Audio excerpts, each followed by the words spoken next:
नमस्कार साथियों, मैं प्रमोद उपाध्याय बाल विद्या मंदिर senior secondary school Tripura Nagaur के ऑनलाइन एजुकेशन पोर्टल पर आपका हार्दिक स्वागत करता हूं। पिछले वीडियो में मैंने आपको कारक के बारे में बताया था।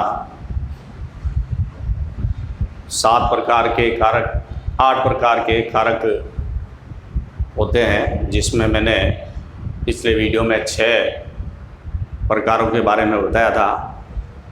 आज इस वीडियो के अंदर हम 7वां कारक का प्रकार लेते हैं, अधिकरण कारक।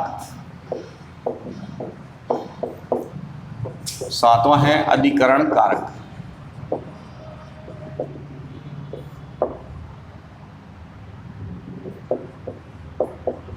अधिकरण कारक किसे कहते हैं? शब्द के जिस रूप से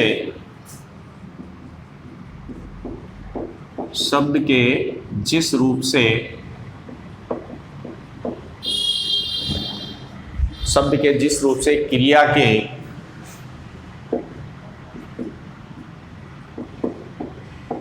आधार का बोध होता है।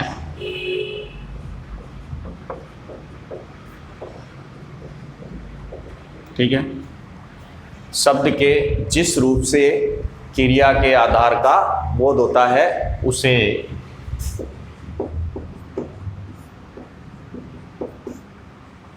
अधिकरण कारक कहते हैं।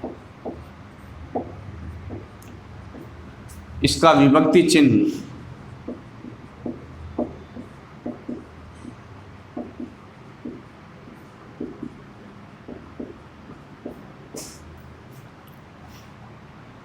में और पर होता है।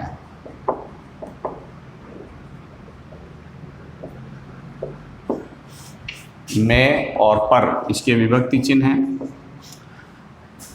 अब इसको हम उदाहरण के तौर पर समझते हैं। जैसे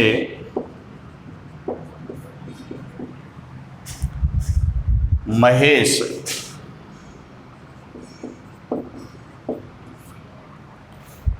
खाट पर बैठा है। खाट पर बैठा है, ये आपके पास वाक्य है। महेश खाट पर बैठा है। अब यहाँ पर ये जो शब्द है खाट पर, ये क्या है?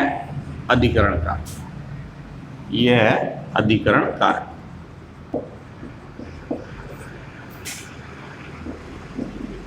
अगर हम इसको जानने के लिए एक प्रश्न बनाते हैं कि महेश कहाँ पर बैठा है, कहाँ पर, तो कहाँ प्रश्न बना के हम इसका उत्तर लिखें तो महेश खाट पर बैठा है। तो इस तरीके से ये अधिकरण कारक है। यानी क्रिया बैठा, बैठा जो आधार है वो क्या है? खाट। खाट पर बैठा है।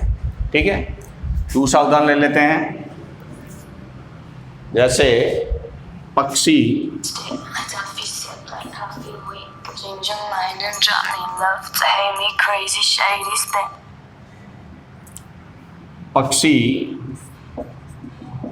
आकाश में उड़ रहे हैं।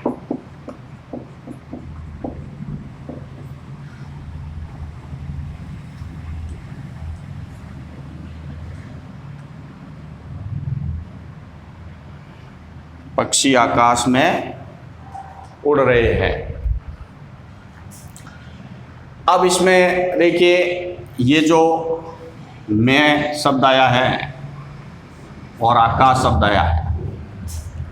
पक्षी कहाँ उड़ रहे हैं, कहाँ प्रश्न बन जाता है। कहाँ उड़ रहे हैं, तो आकाश में उड़ रहे हैं। तो ये अधिकरण कारक हो गया। ठीक है, यानी उड़ रहे जो क्रिया है यह आधार है किसका? आकाश में का। ठीक है, तो इस तरीके से ये अधिकरण कारक कहलाते हैं। 8वां लेते हैं अपन कारक, संबोधन कारक। संबोधन कारक, संबोधन कारक जैसा कि नाम से ही जान पड़ता है कि शब्द के जिस रूप से किसी को बुलाने या सचेत करने का भाव प्रकट होता है। शब्द के जिस रूप से किसी को बुलाने या सचेत करने का भाव प्रकट होता है उसे संबोधन कारक कहते हैं। इसका विभक्ति चिन्ह हे, अरे, ओ, यानी हे भगवान हम पर कृपा कीजिए। तो हे भगवान, हे भगवान यानी भगवान को पुकार रहे हैं, यानी संबोधित कर रहे हैं, हे भगवान हम पर कृपा कीजिए। तो इस तरीके से ये संबोधन कारक कहलाते हैं। इसकी परिभाषा है शब्द के जिस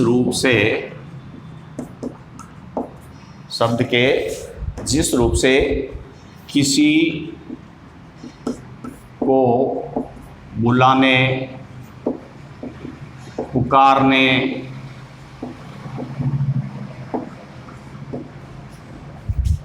और सचेत करने का भाव प्रकट होता है।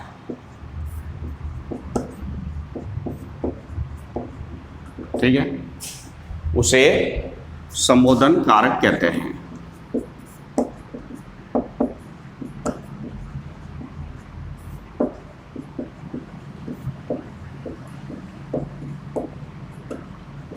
इसका विभक्ति चिन्ह क्या है? इसका विभक्ति चिन्ह है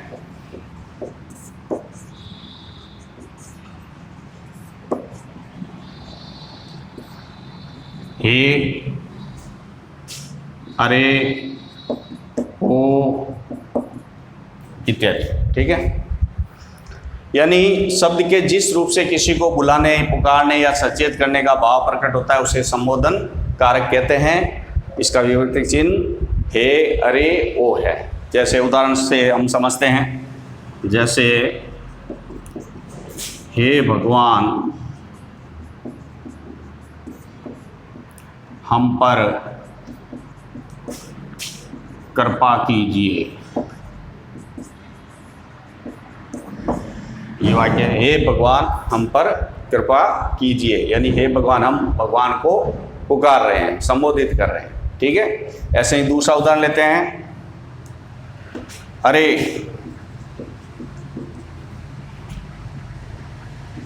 तुम यह क्या कर रहे हो? अरे यानी इसमें ये विराम चिन्ह का भी प्रयोग किया जाता है। ठीक है, तो इस प्रकार से ये संबोधन कारक, अधिकरण कारक, 8 प्रकार के कारक आपके पाठ्यक्रम में हैं।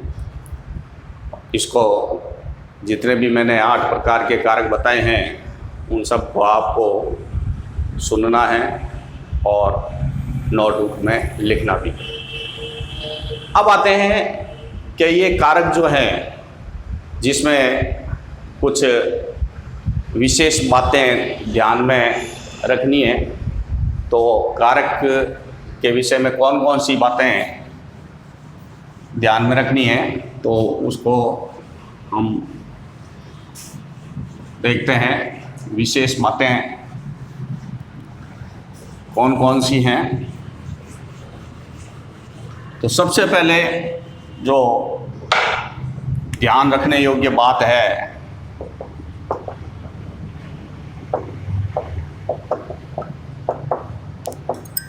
नंबर 1 कर्ता कारक। कर्ता कारक में क्या होता है कि कभी कभी से और के द्वारा का भी वाक्य में प्रयोग होता है। यानी कुछ वाक्य ऐसे भी होते हैं जिसमें कर्ता कारक में से और के द्वारा का भी प्रयोग होता है। जैसे कि मैं उदाहरण के तौर पर लेता हूँ कि राकेश से खाना खाया गया है, तो ये कर्ता कारक, लेकिन यहाँ पर जो से है इसका भी प्रयोग इसमें कर्ता कारक में होता है। यहाँ ये करण कारक नहीं है, क्योंकि करण से जो विभक्ति चिन्ह आता है से वो करण कारक में होता है, लेकिन यहाँ कर्ता कारक में भी से का उपयोग कभी कभी किया जाता है। तो राकेश से खाना खाया गया, ठीक है। ऐसे ही मजदूरों के द्वारा सड़क बनवाई गई। अब मजदूरों के द्वारा, यानी ये के द्वारा, इसका भी कर्ता कारक में प्रयोग होता है, ठीक है। ये विशेष तौर से ध्यान रखने योग्य बात है कारक के अंदर। दूसरा, इसकी कर्ता कारक का लिख देता हूं कि कभी कभी इस कारक में से व के द्वारा विभक्ति चिन्हों का प्रयोग किया जाता है, ठीक है। कभी कभी इस कारक में से और के द्वारा विभक्ति चिन्हों का प्रयोग किया जाता है।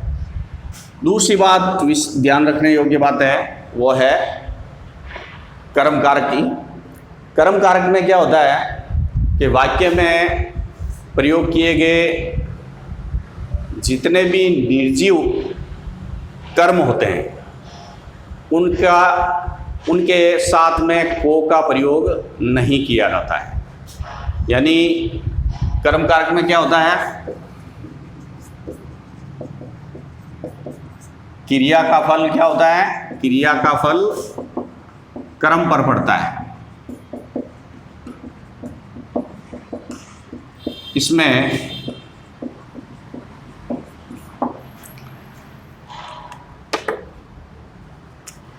निर्जीव कर्म के साथ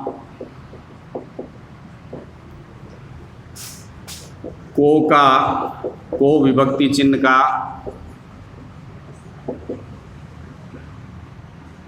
प्रयोग नहीं होता है।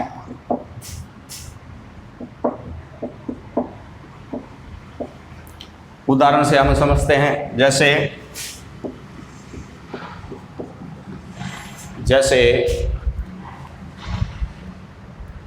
मैंने अखबार को पढ़ा, मैंने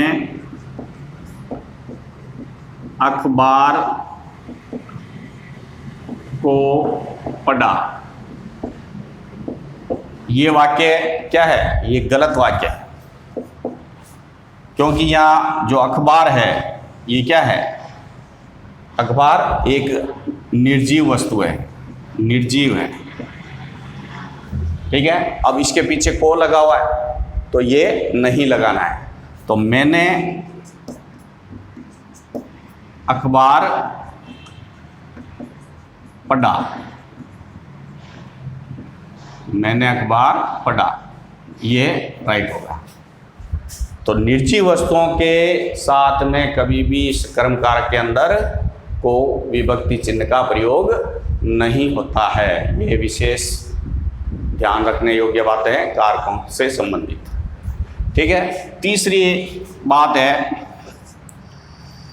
जैसे कर्म और संप्रदान कारक में जो दोनों में क्या होता है, को का प्रयोग विभक्ति चिन्ह में किया जाता है। यानी कर्म और संप्रदान कारक में विभक्ति चिन्ह को लगाए जाते हैं, लेकिन उनमें अंतर होता है। अंतर क्या होता है, जैसे कर्म कारक में जो को लगता है तो क्रिया का फल जब कर्म पर पड़ता है तो उसमें को का प्रयोग होता है। संप्रदान कारक में क्या होता है, संप्रदान कारक में किसी कर्ता किसी को कुछ देता है, कर्ता किसी को कुछ देता है तो उसमें को का प्रयोग होता है, यानी कुछ दान करना है यानी कुछ देना, तो उसमें को का प्रयोग। ये अंतर होता है कर्म और संप्रदान कारक में। तो कर्म और संप्रदान कारक में अंतर। कर्म कारक में क्रिया का फल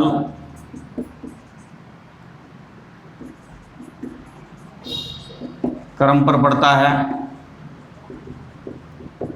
इसलिए को विभक्ति चिन्ह लगता है, जबकि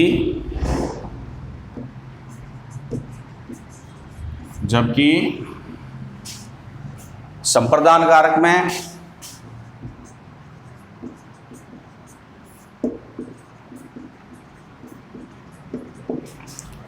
कर्ता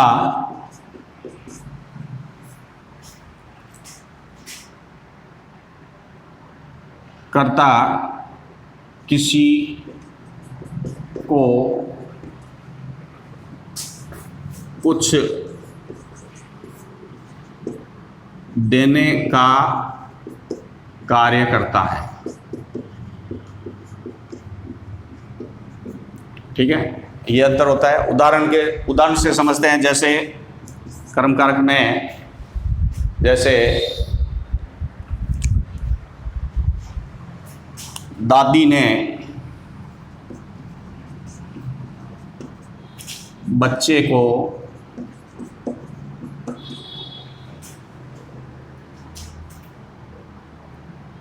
खाना खिलाया,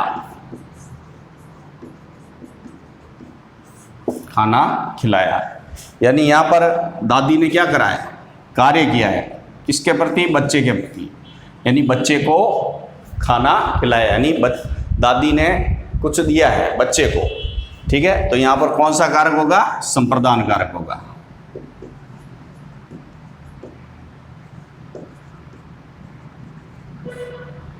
संप्रदान कारक होगा। ठीक है, अब इसमें जो कर्म कारक होता है, जैसे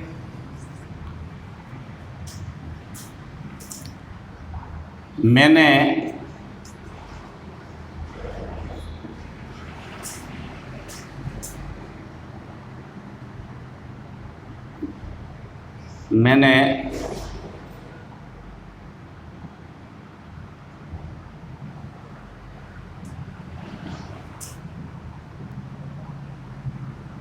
सोहन को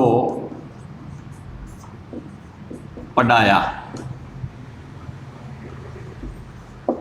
मैंने सोहन को पढ़ाया, तो इसमें क्रिया का फल किस पर पड़ रहा है, कर्म पर, तो सोहन को पढ़ाया। ठीक है, तो इस तरीके से ये कर्म और संप्रदान कारक में अंतर होता है। अब लेते हैं चौथी बात ध्यान रखने योग्य।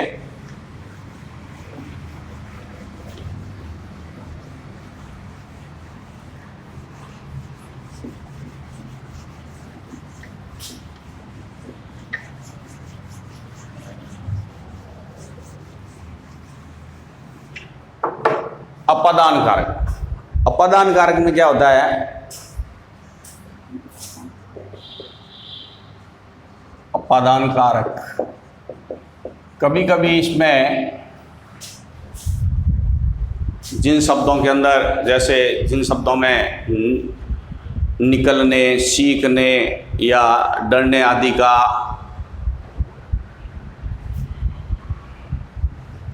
बोध होता है, तो वहाँ पर अपादान कारक कहलाता है। जैसे कि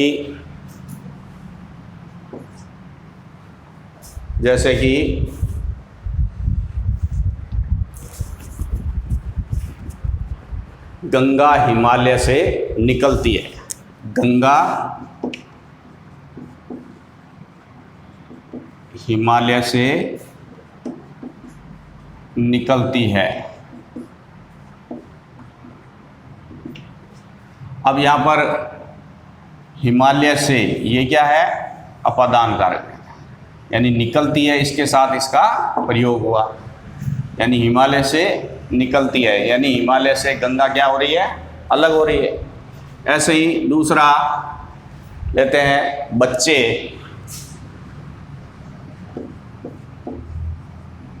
बिल्ली से डरते हैं। तो डरने का भाव जो है तो बिल्ली से हो रहा है बच्चे को, तो ये बिल्ली से, यानी बिल्ली से बच्चा डर रहा है, तो बच्चा क्या होगा, वहाँ से बिल्ली से अलग होने का प्रयास करेगा। तो इस तरीके से अपन इस कारक में निकलना, डरना, निकलना, डरना, सीखना, इन शब्दों के साथ भी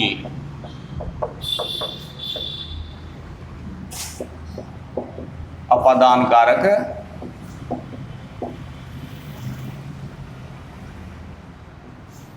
होता है। ठीक है। अब आता है कि करण कारक और अपादान कारक में अंतर क्या होता है। करण कारक और अपादान कारक में अंतर। करण कारक व अपादान कारक,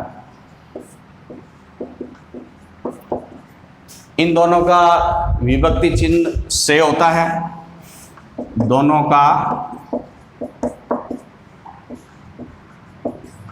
विभक्ति चिन्ह से होता है, लेकिन इनमें क्या होता है, दोनों का विभक्ति चिन्ह से होता है, यानी करण कारक में भी से होता है और अपादान कारक में भी से होता है, लेकिन दोनों में वाक्य के अर्थ अलग अलग निकलते हैं, यानी अर्थ में अंतर होता है। तो अर्थ में अंतर कैसे होता है, उदाहरण से समझते हैं।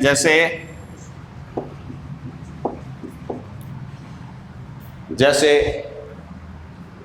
राम ने कलम से एक पत्र लिखा। ठीक है, यह आपके सामने एक वाक्य है, राम ने कलम से एक पत्र लिखा। अब इसमें कौन सा है, करण कारक है या अपादान कारक है? तो इसमें क्या है, देखो करण कारक में क्या होता है, करण कारक में साधन या किसी माध्यम का प्रयोग किया जाता है। ठीक है। और अपादान कारक में क्या होता है, अलग होने का भाव होता है, अलग होने का भाव। इस अपादान कारक के अंदर जो से लगता है वो अलग होने का भाव होता है, और करण कारक में जो से होता है उसमें क्या होता है, कोई साधन या माध्यम का प्रयोग होता है। ठीक है। तो यहाँ पर जो मैंने एक वाक्य लिखा, राम ने कलम से एक पत्र लिखा, तो इसमें क्या होगा, कलम क्या है, एक साधन है। ठीक है। तो यहाँ पर ये कौन सा कारक होगा, करण कारक। अब मैं दूसरा उदाहरण लेता हूं, पेड़ से पत्ता गिरा। पेड़ से पत्ता गिरा। अब यहां पर क्या हुआ, यहां पर कोई साधन नहीं, पेड़ से पत्ता गिरा, इसमें कोई साधन नहीं है। पेड़ से पत्ता क्या हुआ, अलग हो गया, अलग हो गया। पेड़ से पत्ता क्या हुआ, अलग हो गया। ठीक है। तो यहाँ पर जो से लगा है ये अलग होने का भाव है, अलग होने का भाव। इसलिए यहाँ पर कौन सा कारक होगा, अपादान कारक, ये अपादान कारक होगा। ठीक है, इस तरीके से करण कारक और अपादान कारक में अंतर होता है। पेड़ से पत्ता गिरा या पेड़ से बच्चा नीचे गिर पड़ा, मैंने साइकिल से यात्रा की, तो इस तरीके से जो भी है ये सब करण कारक और संप्रदान कारक में अंतर प्रदर्शित करते हैं। ठीक है, जैसा कि आपको मालूम है कोरोना वायरस आजकल महामारी चल रही है और बढ़ती भी जा रही है, तो इसके लिए हमारे जीवन में बचाव ज़रूरी है।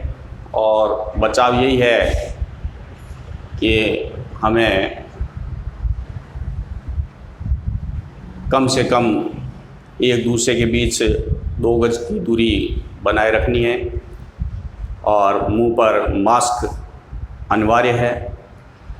तो इन बातों का विशेष तौर से ध्यान रखें और सुरक्षित रहें। धन्यवाद।